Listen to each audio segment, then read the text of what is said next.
안녕하세요. 동두천교회 백명훈 목사입니다.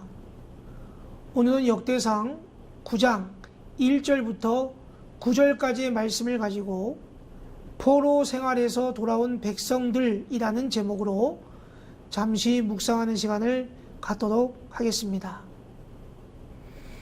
나라가 망하면 백성들도 함께 망합니다. 이스라엘이 망하고 일부 백성들은 포로로 잡혀갔습니다. 그리하여 이스라엘 백성들은 70년의 세월 동안 바벨론에서 포로 생활을 합니다. 유대인들이 바벨론에 포로로 잡혀간 것은 유다의 범죄함으로 인한 하나님의 징계였습니다.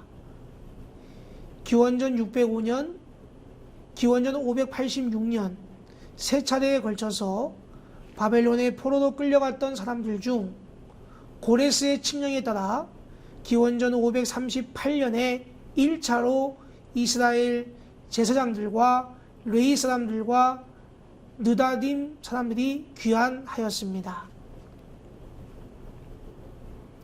포로 생활 중 유대인들은 집을 짓고 사업을 할 수도 있었으며 관리에 등용되기도 하였습니다. 비록 성전은 없었지만 종교의 자유도 허락되어 성전을 대신할 회당을 중심으로 신앙을 유지하며 민족이 흩어지는 것을 막을 수 있었습니다. 신앙과 민족의 순수성을 유지하다가 이들 중 하나님의 신으로 감동된 자들은 다시 예루살렘으로 돌아가는 길을 선택했습니다. 안정적으로 정착한 곳을 떠나 폐허가 된 예루살렘으로 돌아와 사는 일은 결코 쉽지 않은 결정이었을 것입니다. 하지만 그들은 더 나은 삶이 아니라 여호와의 전을 건축하기 위해 하나님의 감동하심에 하나님의 뜻에 반응했습니다. 무엇보다 이 일의 지도자들이 먼저 모범을 보였습니다. 내가 원치 않아도 하나님이 원하시면 가야 할 곳이 있고 해야 할 일이 있습니다. 예루살렘으로 돌아왔을 때에는 무너진 성전을 재건하고 제사 제도를 회복하여 하나님께 참된 예배를 드리는 것이 당면 과제였습니다. 하나님의 이름으로 백성들을 축복하고 율법을 가르치고 깨우치는 일을 하였습니다.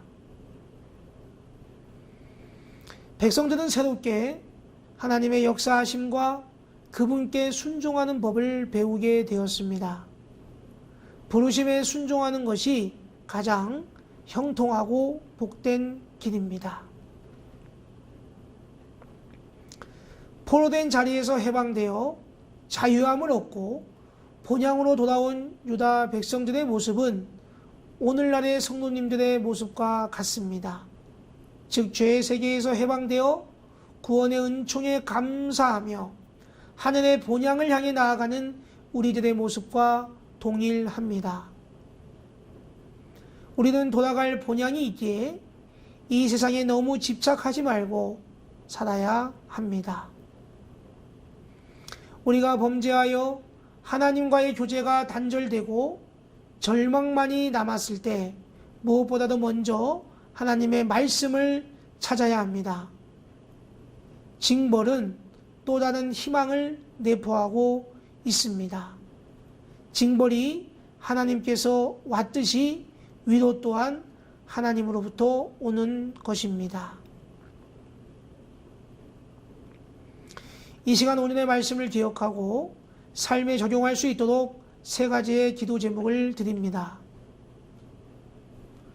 첫 번째로 우리 교회가 하나님의 마음을 시원하게 해드리는 교회가 되게 하옵소서. 두 번째로 온 가족이 죄에 대하여 민감하며 즉각적인 회개를 하게 하옵소서. 마지막 기도 제목입니다. 때를 따라 돕는 은혜와 피할 길을 내시는 하나님을 기쁘시게 하는 삶을 살게 하옵소서.